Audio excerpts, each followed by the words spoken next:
أعوذ بالله من الشيطان الرجيم بسم الله الرحمن الرحيم يا أيها الذين آمنوا اجتنبوا كثيرا من الظن إن بعض الظن إثم ولا تجسسوا ولا يغتب بعضكم بعضا أيحب أحدكم أن يأكل لحم أخيه ميتا فكرهتموه واتقوا الله إن الله تواب رحيم صدق اللہ العظیم۔ یہ سورۃ الحجرات کی 12ویں نمبر کی آیت کریمہ ہے۔ جیسا کہ آپ لوگوں کو یہ بات بتائی گئی تھی کہ اس آیت کریمہ میں اللہ تبارک و تعالی نے 3 ایسی بیماریوں کو بیان فرمایا ہے جس کا علاج بہت مشکل ہے، کیونکہ یہ 3 بیماری ایسی ہے جو اندر ہی اندر پیدا ہوتی ہے اور بسا اوقات آدمی کو اس کا احساس بھی نہیں ہوتا۔ اللہ تبارک و تعالی نے ان بیماریوں کو بیان فرما کر اس بات کی طرف اشارہ کر دیا کہ اگر کوئی آدمی ان بیماریوں کے اندر مبتلا ہو تو جلد سے جلد اس کا علاج کرے، کہیں ایسا نہ ہو کہ یہ بیماری بڑھتے بڑھتے لا علاج ہو جاوے۔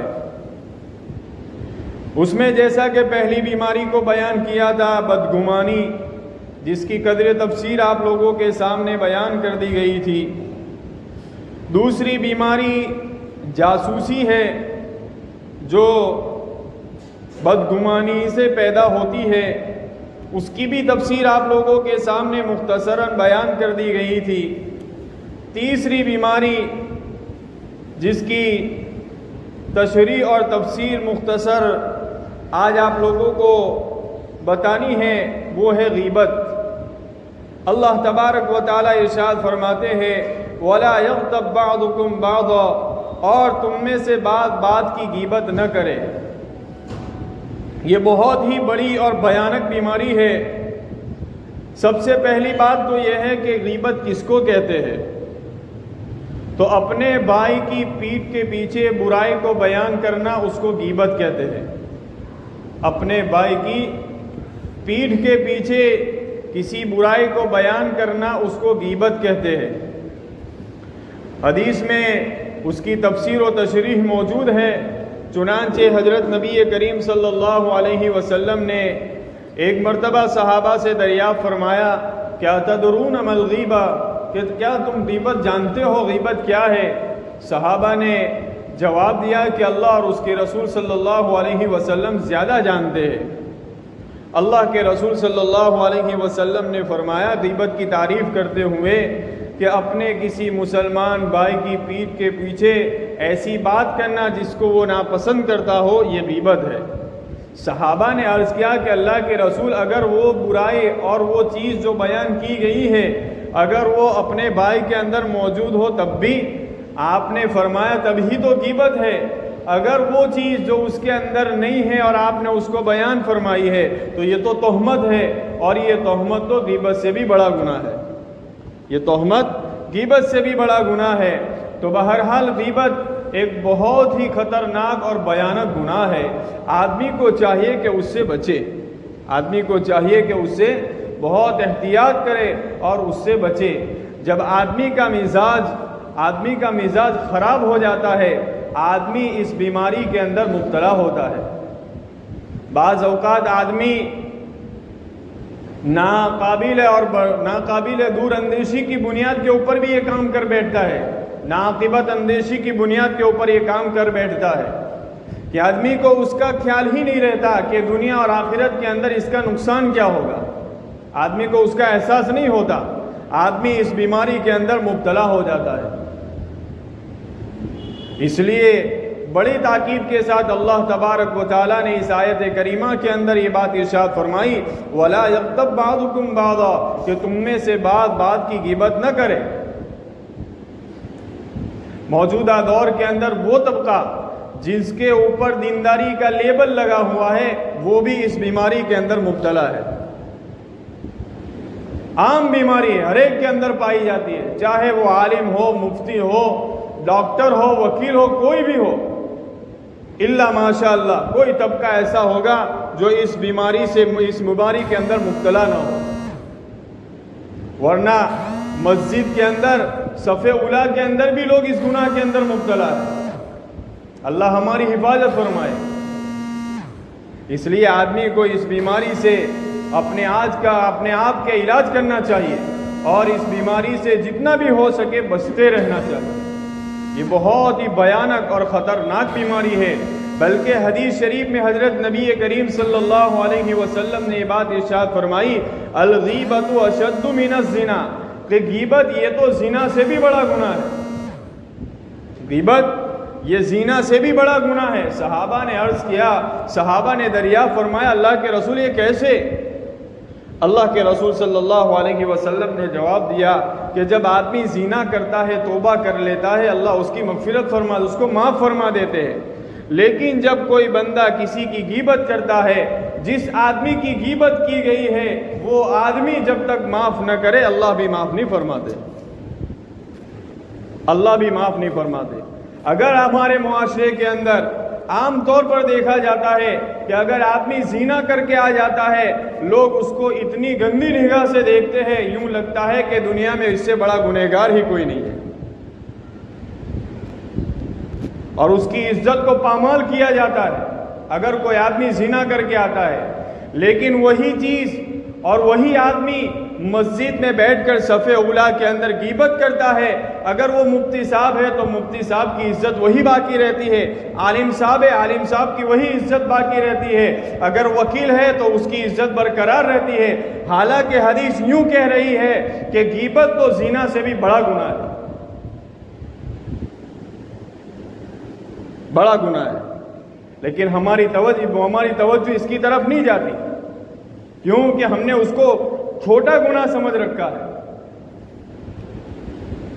زنا حقوق اللہ ہے، اللہ معاف کر دیں گے، بندہ توبہ کر لے گا، لیکن غیبت یہ حقوق العباد کے قبیل سے ہے، اور جتنی بھی چیزیں حقوق العباد کے قبیل سے ہے جب تک بندہ معاف نہیں کرے گا اللہ بھی معاف نہیں فرمائے گا۔ اللہ کے رسول صلی اللہ حضرت انس رضی اللہ تعالیٰ عنہ کی روایت میں ہے، شب معراج کی جو ایک بہت لمبی حدیث ہے کہ اللہ کے رسول صلی اللہ علیہ وسلم فرماتے ہیں کہ معراج میں مجھے لے جایا گیا، میں نے ایک قوم، میرا گزر ایسی قوم کے اوپر ہوا جس کے ناخن تانبے کے تھے اور وہ اپنے جسم کو کھرچ رہے تھے، اپنے گوشت کو نوچ رہے تھے۔ حضرت جبرائیل سے میں نے پوچھا کہ جبرائیل یہ کون لوگ ہیں؟ حضرت جبرائیل علیہ السلام نے جواب دیا آپ کی امت کے وہ لوگ ہیں جو اپنے بھائیوں کی غیبت کیا کرتے تھے۔ یہ کوئی معمولی چیز نہیں ہے، اس لیے اپنے آپ کو غیبت سے بچانا چاہیے۔ یہ بات یاد رکھیے کہ جس طرح غیبت کرنا گناہ ہے، اسی طرح غیبت کا سننا اور ایسی مجلسوں کے اندر بیٹھنا جن مجلسوں کے اندر غیبت ہو رہی ہے یہ بھی گناہ ہے، یہ بھی گناہ ہے۔ اسی لیے حدیث میں اللہ کے رسول صلی اللہ علیہ وسلم فرماتے ہیں کہ جب کسی مجلس کے اندر اپنے مسلمان بھائی کی غیبت کی جا رہی ہو اور آدمی اس کے اوپر قادر ہے کہ وہ اپنے بھائی کی دفاع کرے، اس کی مدد کرے، اور اس آدمی نے اس کی مدد بھی کی، یعنی جس کی غیبت کی جا رہی تھی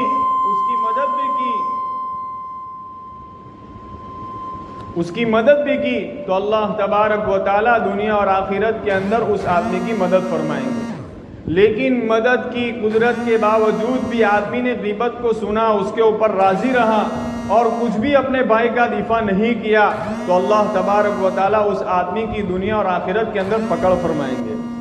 اللہ کے رسول کی حدیث ہے یہ۔ اس لیے ایک بہت بڑی ذمہ داری بنتی ہے کہ آدمی جب کسی ایسی مجلس کے اندر شرکت کرے جہاں اپنے مسلمان بھائی کی غیبت ہو رہی ہو تو آدمی کو چاہیے کہ اپنے بھائی کا دفاع کرے، اللہ اس کے اوپر اجر دیں گے. اور اجر کیوں دیں گے؟ کہ اس آدمی کی جس کی غیبت کی جا رہی ہے اس کو دنیا کے اندر رسوا اور ذلیل کرنے کی کوشش کی جا رہی ہے، اور آدمی اس کی حفاظت کرتا ہے، دفاع کر کے آدمی اس کی حفاظت کرتا ہے. اللہ تبارک و تعالیٰ اس آدمی کو اس کے اوپر اجر دیں گے.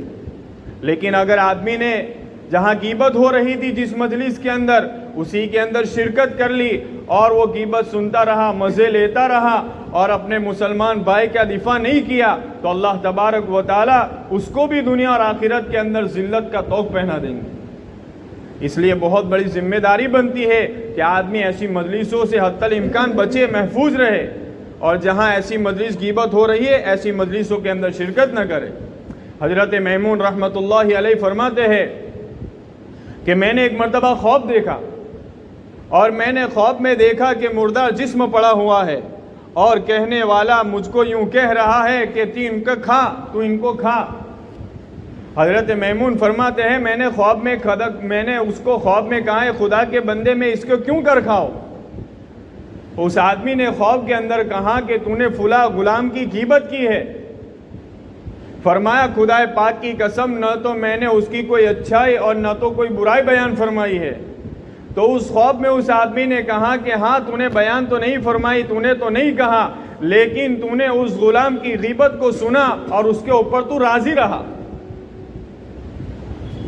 یہ خواب کے بعد حضرت میمون کی یہ حالت ہو گئی تھی کہ وہ نہ تو کسی کی غیبت کرتے تھے اور نہ ان کی مجلسوں کے اندر کسی کو غیبت کرنے کا موقع ملتا تھا، کسی کو موقع دیتے ہی نہیں تھے غیبت کرنے کا.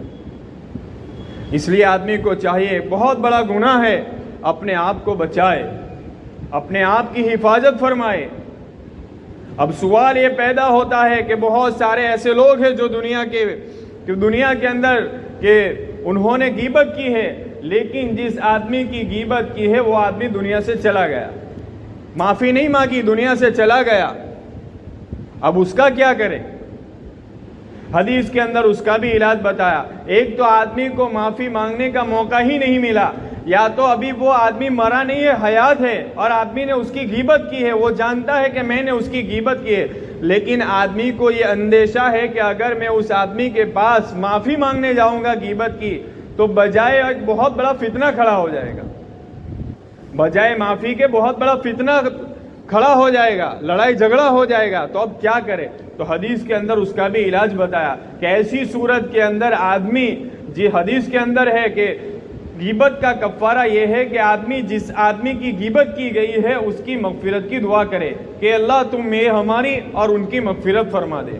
اب چاہے وہ آدمی انتقال کر گیا ہو یا تو حیات ہے، لیکن آدمی کو یہ اندیشہ ہے کہ اگر میں اس کے پاس معافی مانگنے جاؤں گا تو یہ لڑائی جھگڑا ہو جائے گا، بلکہ بہت بڑا فتنہ ہو جائے گا. تو آدمی کے لیے حدیث میں راستہ بتایا کہ آدمی اس کے لیے مغفرت کی دعا کرے. تو آدمی کو چاہیے کہ اس گناہ سے اپنے آپ کو بچائے، یہ بہت بڑا گناہ ہے. اسی لیے اللہ تبارک و تعالیٰ نے آگے یہ بات ارشاد فرمائی، أَيُحِبُّ أَحَدُكُمْ أَن يَأْكُلَ لَحْمَ أَخِيهِ مَيْتًا فَكَرِهْتُمُوهُ، کیا تم میں سے کوئی آدمی اس بات کو پسند کرتا ہے کہ اپنے مردار بھائی کا گوشت کھائے؟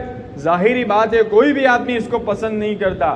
تو پھر یہ ہے اللہ تبارک و تعالیٰ یہ سمجھانا چاہتے ہیں تو پھر غیبت کیوں کرتے ہو؟ کیونکہ غیبت کرنا گویا اپنے مردار بھائی کے گوشت کے کھانے کے برابر ہے. جب تم اس کو ناپسند کرتے ہو تو غیبت کو بھی ناپسند کرو. جس طرح مردار گوشت کھانا حرام ہے، اسی طرح اپنے مسلمان بھائی کی غیبت کرنا، اس کی حقارت کرنا، اس کو ذلیل کرنا، اس کی برائی کو بیان کرنا بھی حرام ہے. اللہ سمجھانا چاہتے ہیں فَكَرِهْتُمُ کہ تم اس کو تو ناپسند کرتے ہو کہ مردار گوشت نہیں کھاتے، تو پھر اپنے بھائی کی غیبت کیوں کرتے ہو؟ اسی لیے ہاں البتہ بعض صورتیں ایسی ہیں جہاں پر آدمی کے لیے غیبت کرنا جائز ہو جاتا ہے. یہ بات یاد رکھیے، بعض صورتیں ایسی ہے کہ جہاں پر آدمی کے لیے غیبت کرنا جائز اور درست ہو جاتا ہے، لیکن اس کے اندر بھی مصلحت ہو. مثال کے طور پر اگر کسی آدمی کی کوئی برائی مصلحتاً یا ضرورتاً کوئی آدمی بیان کرے، بشرطے کہ وہ ضرورت اور مصلحت شرعیت کے اعتبار سے معتبر بھی ہو. مثال کے طور پر اگر کوئی آدمی ظالم ہے، ظلم کر رہا ہے، اب اس کی ظلم کو اگر کوئی آدمی کسی ایسے شخص کے پاس بیان کرے جو اس کے ظلم کو دور کر سکتا ہے تو شریعت نے اس کی اجازت دی ہے. اب آدمی کے لیے یہ غیبت میں داخل نہیں ہوگا. اسی طرح اگر کوئی شخص کسی اولاد کی برائی کو یا اس کی غلط بیانی غلط چیزوں کو اس کے باپ کے سامنے بیان کرے تو یہ اس کے لیے جائز ہے، لیکن بشرطے کہ نیت یہ ہو کہ اس کا باپ اس اولاد کی اصلاح کرے. اسی طرح بیوی ہے کہ بیوی کی کوئی چیز غلط دیکھی، آدمی کی نیت یہ ہے کہ اس کو شوہر کو کہے تاکہ اس لیے اصلاح کرے، تو یہ غیبت نہیں ہوگی بلکہ یہ اس کے لیے شرعاً جائز اور معتبر ہے. اسی طرح اگر کوئی آدمی دینی فتویٰ پوچھنے کے لیے آیا، اب واقعے کی صورت ظاہری بات ہے کہ تحقیق کے بعد ہی فتویٰ دیا جائے گا، تو اب جس آدمی نے اس واقعے کو دیکھا ہے تو اس واقعے کو ظاہر کرنا مفتی صاحب کے سامنے یا کسی بھی آدمی کے سامنے تو اس کے لیے غیبت میں داخل نہیں ہوگا بلکہ اس کے لیے یہ بات جائز ہوگی. اسی طرح کسی معاملے کے اندر کسی مسلمان کو دینی اور دنیاوی نقصان سے بچانے کے لیے اگر کسی آدمی کا حال بیان کر دیا جاوے تاکہ وہ آدمی دھوکے میں نہ پڑ جاوے، خسارے میں نہ پڑ جاوے، تو یہ صورت بھی جائز ہے، یہ غیبت کے اندر داخل نہیں ہوگا. تو بعض صورتیں ایسی ہے.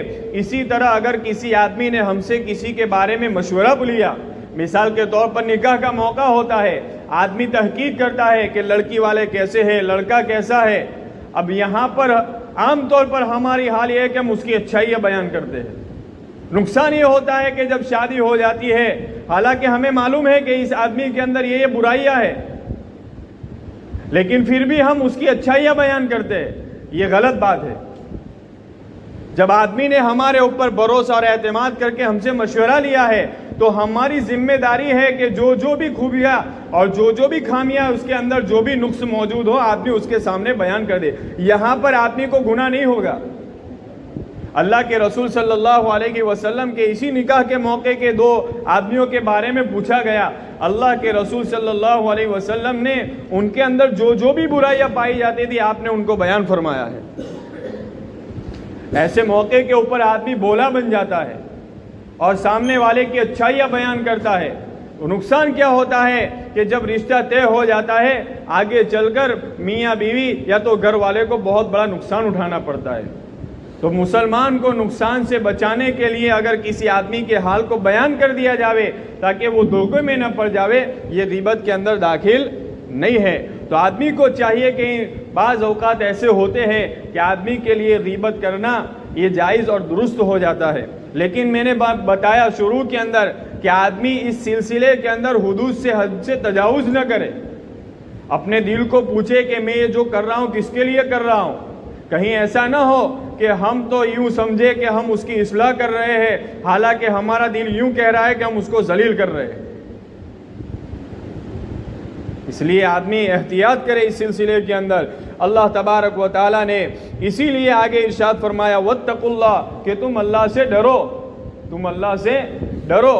اب یہ اوپر کی تینوں چیزیں جو بیان فرمائی ہے اس میں سب سے بنیادی جو بیماری ہے نا وہ بدگمانی ہے. بنیادی چیز جب آدمی کسی کے بارے میں بدگمان ہوتا ہے نا تو پھر اس کی جاسوسی کرتا ہے، اور جب جاسوسی کرتا ہے تو آدمی غیبت کے اندر مبتلا ہوتا ہے. اس لیے ان تین بیماریوں میں سب سے بنیادی جو بیماری ہے نا وہ بدگمانی ہے. آدمی جب بدگمان ہوتا ہے، اس لیے سب سے پہلے اس کو بیان کیا کہ آدمی بدگمانی سے بچے، اپنے آپ کو بچائے. اسی لیے جب آدمی ان بیماریوں کے اندر مبتلا ہو اللہ تبارک و تعالیٰ آگے ارشاد فرماتے واتقوا اللہ، اللہ سے ڈرو. اس لیے کہ جب اس لیے تقوی اختیار کرنے کا یہاں حکم دیا گیا اس لیے کہ تقوی ہر خیر کی چابی ہے، ہر خیر کی چابی ہے. جب آدمی اپنی زندگی کے اندر تقوی پیدا کر لیتا ہے آدمی کے لیے نیکیوں کو کرنا آسان ہو جاتا ہے، گناہوں سے بچنا آسان ہو جاتا ہے. اس لیے تقوی کا اختیار کرنے کا حکم دیا اور اللہ تبارک و تعالیٰ نے آگے ایمان والوں کو اور گنہگاروں کو تسلی دیتے ہوئے فرمایا ان اللہ تواب الرحیم. اگر تم گناہوں کے اندر مبتلا ہے، اگر تم ان بیماریوں کے اندر مبتلا ہے تو تمہیں مایوس ہونے کی ضرورت نہیں ہے. بے شک اللہ تبارک و تعالیٰ تم توبہ کرو، توبہ کو قبول کرنے والا رحیم، بڑا رحیم اور کریم ہے. چنانچہ آگے اللہ تبارک و تعالیٰ نے قبائل کی کیا مقصد ہے اللہ تبارک تبارک و تعالیٰ نے قبائل کیوں بنائے ہیں، اللہ کے یہاں کامیابی کا معیار کیا ہے، ان چیزوں کو اللہ تبارک و تعالیٰ نے آگے کی آیت کے اندر بیان فرمایا ہے۔ انشاءاللہ آئندہ سنیچر اس کی تفسیر کریں گے۔ وآخر دعوانا الحمدللہ رب العالمین۔